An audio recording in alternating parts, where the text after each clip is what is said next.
having the privilege of working now with literally over the course of these years, 50 million people, 4 million people in live seminars over a period now of 34 years. And at this point, I'd have to be an idiot not to see there are patterns in human behavior around the world. That while all of us are totally unique as human beings, there are certain things that cause us to succeed and certain things that cause us to fail. There are certain things that will make you miserable in the middle of good times, and there are things that will make you feel extraordinary even when times are extremely tough. And once you know what those patterns are, and you learn how to take control of them, your whole life can change. I don't know if you've never met me before, you might think I'm Mr. Positive Thinking. I'm not. I'm not here today to come pump you up and say, go to your garden and chant, there's no weeds, there's no weeds, there's no weeds. I'm here to say, bullshit, there's weeds, let me show you where they are and let's pull them out. I'm very pragmatic about what does it take to make life work. But what I want you to know is, Australia, of all the places on the face of the earth, when I was talking to my client, he was saying, Tony, of all the places on earth, there's one place you'd pick to have a great quality of life with your family that will weather the storm the best, it's Australia, by far. You guys are in the best place on earth to make it through this situation and take advantage of it. But the real secret is, whether you suffer or whether you succeed is not going to be based on the season. Some people freeze to death in the middle of the winter. Other people ski and snowboard. It really comes down to what are you going to do? So as I was coming here, I was thinking, what can I do to show you how to take advantage of the season? What can I do to show you how you can absolutely, doesn't matter what the season is a bad season financially a good or bad time to start a business? Tell me, which one? When the economy is toughest, is it a good or bad time to start a business? You tell me. Which one? Well, of course, that's what he expects me to say is good. But it's the truth. If you look at the Fortune 1000 companies around the world, 65% of them were started in a depression or a recession. The reason is they were started with somebody when all the competition was freaking out. Somebody could start, like Apple Computers, in the middle of a recession with selling their Volkswagen bus and coming out with some ideas because everybody else was scared and wasn't willing to do whatever it took. Disney started in the Depression, right? Fortune magazine started in a depression. How are you going to build your fortune in the middle of a depression? It's why they're one of the strongest companies in the magazine business, and a business that's pretty horrible for most people. If you look at Microsoft, it was a recession. You look at the best and most powerful companies, it's because they understood something that's really critical, and that is, don't ask it be easier, ask and make yourself better. If you get strong during the tough time, you'll dominate for the rest of your life. But what I think would be useful is maybe walk you through a tool that I've got that I've developed over the years to turn companies around. And the fundamental tool is there are areas of your business, every one of you in this room, no matter what your business is, if you're in business, you're probably doing something well. How many got some area of your business you're proud of, whether it be marketing or sales or the product or the service? How many got an area you're proud of? Say I. How many got an area you're less than proud of? Say I. The challenge is, where does our energy go? To the areas we feel most skilled and powerful in, or least skilled and least powerful in? Which one? No, our energy tends to go to the areas we feel most powerful. We do what makes us feel good. We do what we feel competent in, not what we feel incompetent in. And business is complex. It doesn't have to be, but it is. So I thought maybe there'd be a format I could give you today is, let's walk through what the business environment's really like right now, and then let's see if we can walk through what are the areas that if you were just to do this, if I never saw you again, and my goal is to see you again, my goal is to add enough value, go, okay, this is no brainer. I'm gonna take 4 days when Tony comes back, I'm gonna go in this experience and be immersed and grow my business 30 to 100%. But if I don't, here's what I want you to do, or if you don't. I'm gonna cover 7 areas that are what I call the 7 forces of your business.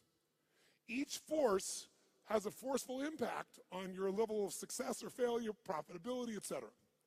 There's some areas I bet you're doing good in. Some areas you could do better in. Some areas you're very weak in. The problem is, a chain is only as strong as its weakest what? And in business, so many businesses go through challenges because those weak links are the ones that destroy you, not your strengths. It's true around the world, but actually Australian business is interesting, a little bit more intense than even business in the US in one category. What percentage of Australian businesses are still alive 5 years after they start? Who knows? What percentage of Australian businesses are still alive 5 years after they start? I'll give you a clue. 90% of all Australian businesses are gone in the first 5 years. If you and I are going to really make this thing work, it's that we got to look and say, okay, why do they fail? Why do so many businesses fail? Why is it? I mean, good-intentioned people, smart people, strong people, and yet they still fail. And many of them had good products, good services. They had great advantages when they start. They may have been successful for 3 or 4 or 5 years or even 10 years. And now they're gone. I will tell you what I've seen in my life, and I've had the privilege now of working around the world with 50 million people through my books and tapes and audio and video programs, but I've worked with 4 million people, 4 million from 100 different countries over the last 34 years. I can clearly tell you there's patterns you don't miss when you've been with that many people and that many businesses. And the one pattern I can tell you above anything else is most businesses fail because they fail to anticipate what's coming. Write that down. Write down, anticipation is the ultimate power. If you fail to anticipate, no matter how smart you are, you're going to end up reacting and your business will pay the price. And the price in the sport we're in is death, the death of the business, just like a gladiator. Now, what do I mean by this? Maybe I can show you what I mean by giving you an example that more people could relate to. I want you to sit up in your chair with some energy. So I know you're in it. Sit up in your chair with some energy. Make sure the person next to you's got some energy. And I want you to yell out, I, if this describes an experience you really have. And I want you to be honest. If it doesn't describe an experience you have, don't say anything. But if it describes an experience you have, I want you to raise your hand and go, I, all right? So here's my question. How many of you in this room have ever experienced the total and complete humiliation that comes when you play a video game against a child? How many have had this experience? Say I. How many have had this happen more than once? Say I. Who always wins when you play a video game against a child? Who? The child. Why? Is it because they're smarter, quicker, faster? In fact, don't even tell me why. Think about how the process occurs. First of all, you don't play many video games, so you're smart. You don't offer to be a part of this game. It usually occurs because one of your children, or you maybe you're an aunt or an uncle to someone, or a friend, and they say to you at Christmas time, Auntie, Unc, somebody, Mom, Dad, play this game with me. And you say, no, I don't play those games. You go enjoy it. I'm no good at it. And they go, no, it's really easy. Let me show you. And they hand you this little gun. They go, just choon, choon, choon, choon, choon, bam, bam, bam. You just shoot guys just like that. It's so easy. And they go, come on, do this with me. And finally, you acquiesce. And then what happens? You should know you're being set up when they say, you go first. And what happens? You pick up that gun, and these aliens come at you, choom, choom, choom, and you're dead usually in about 3.8 seconds. Now the child takes the gun. What happens?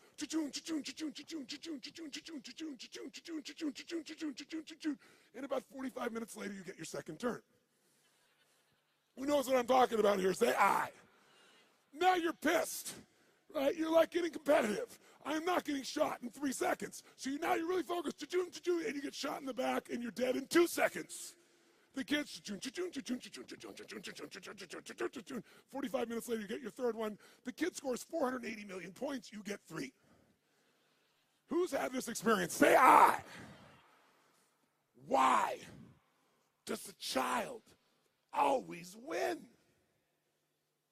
Is it because they're younger, faster, smarter, more flexible? Their minds are wired this way. No, listen to me. The child always wins because they played this game before. And because they played the game before, listen to me, keywords, they know the road ahead.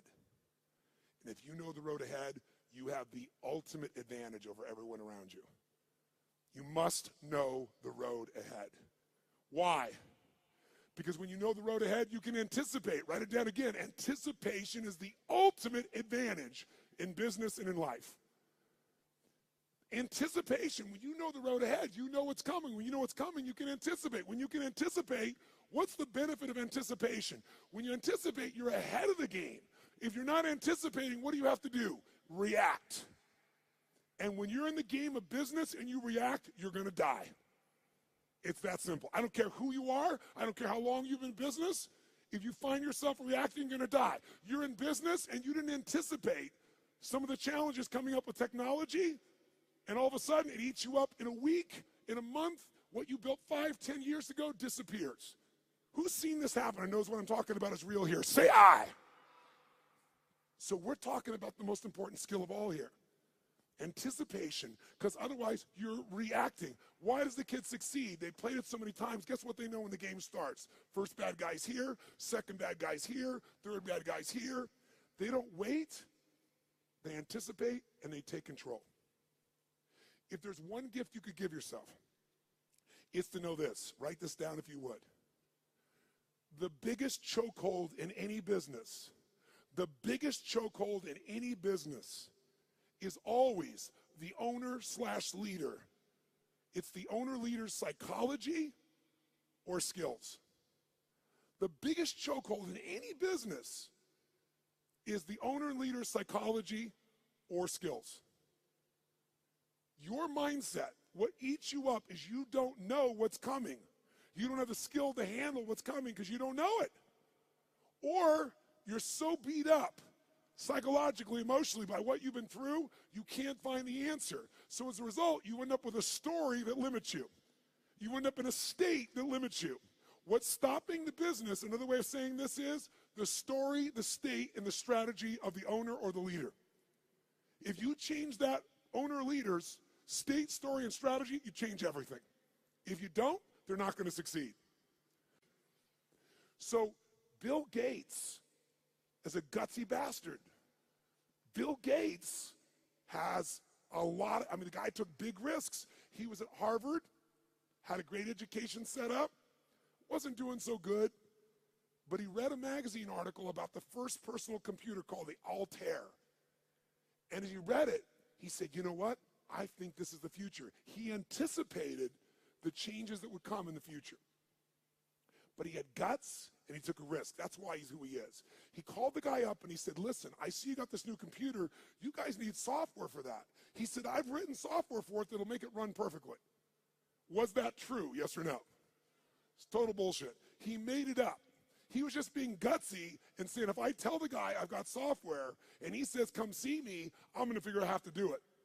Pretty ballsy. Sure enough, the guy said, bring it to me in 3 weeks. So he had 3 weeks to come up with software between he and his partner. And he worked around the clock. And literally, when he went to Altair in New Mexico to show this software, he didn't have a computer to test it on. He didn't know if it was going to work for sure. Thank God for his future, it worked. It was a gutsy, risky thing. He invested all his time and energy. He blew off his school. He did everything. And thank God for him, it worked. But that didn't make him wealthy. You know what made him wealthy? Something called MS-DOS. MS-DOS was software that he did not write. He bought MS-DOS that made him $3.5 billion for $50,000. Bill Gates bought it for $50,000 from somebody else. He saw IBM and he was studying his competition. And he said, they think they're in the computer business, and I think the computer business is going to become a commodity at some point in the future. I want to control the intelligence that controls those computers. So what I'm going to do is I'll offer the software and I'll just go buy it from this kid over here. Now, $50,000 is a huge sum of money. Most business people don't have guts, they don't take risks, and they don't invest. He said, I got to do this. Rolled the dice, got it locked up, went to IBM and convinced them. Now, IBM wanted it. What did IBM want to do? They wanted to buy it from him. He said, no, I'll rent it to you. They said, no. He said, look, you're not in the software business anyway. You're in the computer business. You don't want software. Software changes. You don't know that area. Let me do this for you. The biggest strategic, remember I said your life is controlled by your what? Decisions. That decision made him wealthy. That decision for IBM made them a has-been in a short number of years. You have to anticipate the shifts. Am I making sense with you here? Yes or no? So what's the solution? The solution, listen to me, is constant and never-ending improvement on the areas that control the success or failure of your business. Constant, never-ending improvement. It doesn't have to be huge, but it has to be constant. Incremental improvements in the areas that matter on a regular basis, and you will dominate as long as you also anticipate. So let me give you 7 real fast because I'm on tight on time. Let me give you the first of the 7. Let me show you how it works. I'm going to start with the end in mind. If you're going to be successful in business, the end outcome, what makes somebody successful in business is not that they make a sale. If all you do is make a sale, you made a little money. To have a business, it has to be sustained. To be sustained, you have to build clients, or at a minimum, what I would call raving fan clients, raving fan customers. Now, why is the target of all business a raving fan customer? Well, first of all, what makes a human being wealthy in financial terms? What will make you wealthy is only one way to get wealthy and stay wealthy. Add more value to other people's lives than anyone else can possibly do. If you add more value than anybody else, you will have people be a raving fan of your product, service, or company. And raving fans are the best marketing in the world because today, nobody pays attention to advertising unless it's shocking. And even then, it doesn't necessarily sell the product. What sells products today is people telling people this is the best shit you can get. How many agree with me on this right now? Say aye. And you can't buy that word of mouth. You can only deliver it by delivering such an incredibly valuable experience or product or service that people tell everybody about it. The first key to getting to that target, if we're gonna grab hold of our energy and we're gonna race towards this target, is you have to do step number 1. Step 1 in a business is you got to know where you really are. You got to know where you really are, and you got to build what I call a business map. Now, what do I mean by a business map? Well, think of it this way. How many of you in this room have a 5-year business plan right now for your company? 5-year business plan, raise your hand. Now, a group of 9,000 people, I'm seeing maybe a dozen hands. The reason you're seeing a dozen hands is because even if you have to have a 5-year plan, it's bullshit. And I'm not being disrespectful. It's bullshit. Why is it bullshit? Everyone tell me. Why is a 5-year business plan in the world we live in today total bullshit? Why? Because the world is changing so fast, you have no clue what's going to be here in 5 years. You're kidding yourself. So what do? Throw up your hands and just hope it works out well? That's a disaster too. What you need is a business map. A business map means you understand the territory. You understand what's happening, where it's happening, so as you're moving along, you can adjust with that map to get where you want to go as the environment changes. The way you frame what business you're in to yourself is the single biggest limit in your business, and I promise you it's limiting who you do business with as well. You know, if you ask Peter Drucker, one of the greatest business geniuses of all time, he used to say, there's really only one question, maybe 2 in business. The question is, what business are you in, and how's business? You must control the meaning within yourself, within your team, and then the way you market it, but you can't do that until you're crystal clear what business you're in. And every 7 weeks, you should be digging in deeper to what business you're in, or you'll ask a third question. What business do you need to be in? Because let me tell you something. You didn't experience in 2008 in Australia what the rest of the world did, but you're going to experience some of what the rest of the world has experienced coming soon. You're going to experience it in your real estate market, you're going to experience it in your shares market, and you're going to experience some unemployment on a much larger scale than what you guys are uncomfortable with right now. It's coming. I'm not here to be Mr. Positive, and I'm not being negative. I'm saying it's coming, so you want to take advantage of winter, not let it freeze you to death.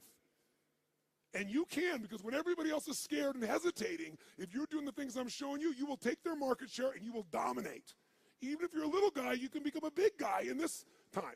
Because the time in which things change is tough times. That's when little guys become big guys. Because the big guys are doing the same boring shit over and over again and they're not flexible. But I got to tell you something. In order to succeed in your business, you got to fall in love with your clients and not with your products and services. But here's the other question. What stage of the life cycle of a business are you in? Listen to me. This understanding is the most important understanding of all, and I can't give it to you all here. I take a day on this. When I say I give people $1 million guarantee, the reason I'm giving that $1 million guarantee and no one ever takes me up on it, I mean, I think 2 times in 3 years someone's taken me up on it. And when they did, I've been glad because I didn't want a stupid person in my seminar. I was like, if you can't see this is going to save you $1 million or make you $1 million, you shouldn't be in here, right? I'm happy to refund your money. Is this material. And this material is understanding the life stage of the business. See, businesses have life cycles just like humans do. So watch this for a second. Which can get into more trouble, an infant or a toddler? Quick, nice and loud. Which one? Nice and loud. Which one? Why? Because the toddler's more mobile. They can go, what does this rock taste like? Right? Which one could get more in trouble, a toddler or a teenager? That's right. Tell me, if you give your car to a teenager and you say, drive it never above the speed limit, what can you promise and guarantee they're going to do? Are they going to speed, yes or no? And the worst thing that can happen is they get away with it.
A one-legged stool at one point can get in trouble and you collapse. You want at least 3 legs, and one of those legs, as a minimum, has got to be a sales team. Now, how can you grow, though, when you're a brand new small business or you've been around a while? Well, technology today allows us to be able to hire people to go to work for us literally 24/7, 365 all around the world.